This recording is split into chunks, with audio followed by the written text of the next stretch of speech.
Yan, welcome back sa ating channel. So matagal-tagal na rin tayo DIY Bro Garage. So tagal na rin tayo hindi nag-upload ng video kasi busy tayo. So dito naman tayo. Papalit tayo ng Isuzu D-Max APB ng assembly ng clutch kasi sira na siya. Maganit masyado tapos sira na. Bumili tayo ng genuine parts D-Max. Ito pagka sobrang tigas na ng clutch, tapos pag inaapakan yung clutch ay parang may lumalangit-ngit, yan, sisira ng goma niyan. So tama naman at na trace natin, pasira na talaga, sa bumili tayo. Maraming makikita no sa auto supply. Yan o, Isuzu D-Max, Almera. Yan. Madali lang yan. Ito may ganito.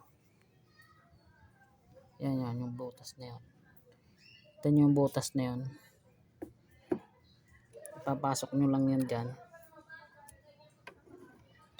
Yan. Yan.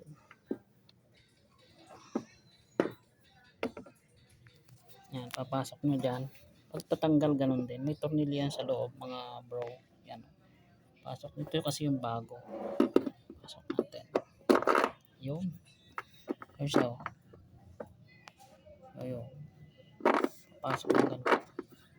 Tapos, yung butas ng ito, kakabit nyo lang. So marami naman tayong tutorial ng bleeding. Pagtatanggal kabit, ganun din lang yan mga bro, bago yan. Tapos sa loob may dalawang tornilyo yan na D12. Yan, ito yung mga bro. Yan, ito na yung ating sinaksa kanina. Ito. So pag may mga leak na yan, lumabo, yan. Pag may mga leak na yan mga bro, dito palitan nyo na. Ito yun yan, ito lumalabo yung camera natin. Yan. So madali lang yung palitan. Bro, lagyan nyo lang ng tornilyo dito. Dalawang tornilyo D12 lang yan. DIY Bro Garage. Matagal na kasi tayo hindi nakakapag-video. Auto replace. Pare-paras lang naman yan sa makin. Basic to. So mga hindi pa nais mag DIY dyan, yan, may dalawang tornilyo lang yan dyan. Vlog. Yan. Ito yung kaninang pinakita ko sa inyong sinusuksok.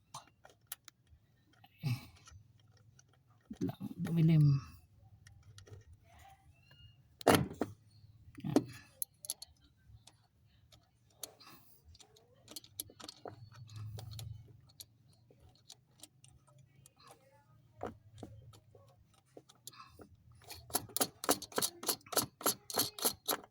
Yan.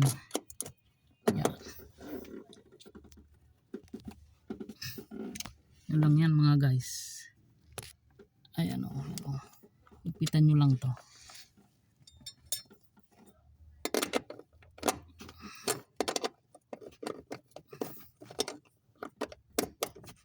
Yan.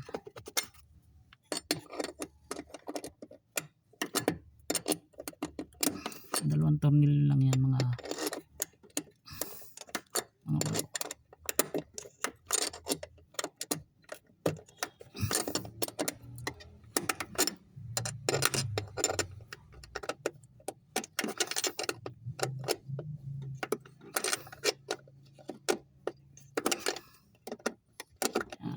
Ipitan nyo lang yan.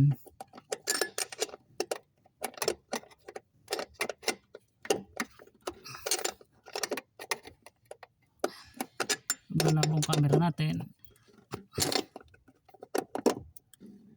Yan, pilitan nyo lang yan mga bro.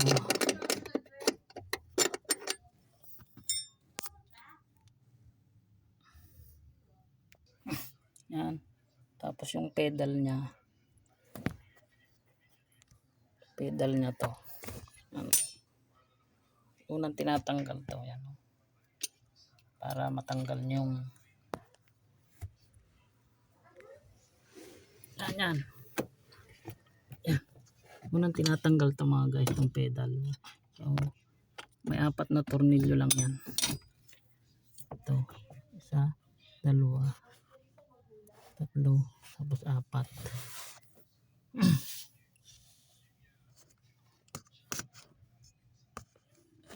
Yan o, 1,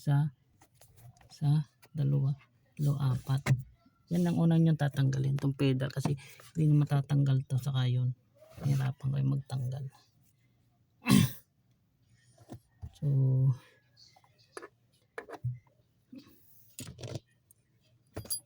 kabit nyo muna to.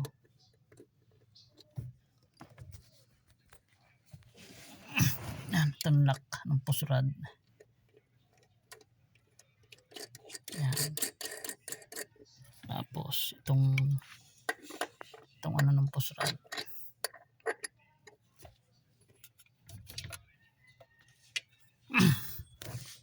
Tapos itong pedal na.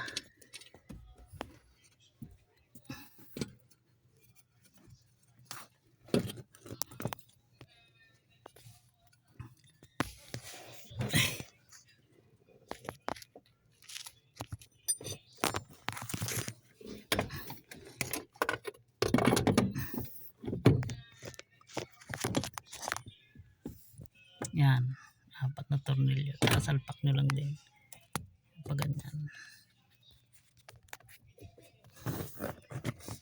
Yan.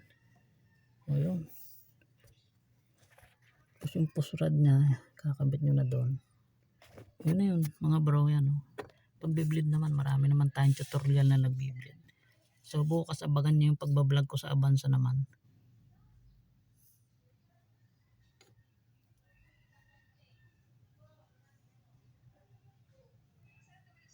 Sa Avanza naman tayo magpapalit ng class master primary. So yun lang, God bless mga bro.